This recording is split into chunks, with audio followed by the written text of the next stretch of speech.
La Légion bretonne et autres nouvelles de la forêt d'Orléans par Frédéric de Lignières aux éditions de l'Écluse. Le dessin à la mémoire de Maurice Genevoix.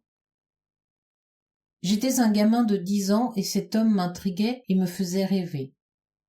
On disait dans notre petite ville, où tout se savait et où les rumeurs étaient colportées à la vitesse du vent, que c'était un ancien combattant, un poilu, et qu'il avait été grièvement blessé dans les tranchées. J'avais effectivement remarqué qu'un de ses bras était raide et qu'il avait parfois du mal à se mouvoir. On disait aussi que c'était un enfant du pays et qu'il avait quitté notre contrée pour aller étudier à Paris dans une grande école. On pensait que c'était un savant, qu'il aurait pu être professeur, mais que la guerre l'avait gravement traumatisé et qu'il était dans l'incapacité d'entreprendre une véritable carrière. On prétendait qu'il était en train d'écrire un livre sur la Grande Guerre où figureraient tous ses camarades morts au combat.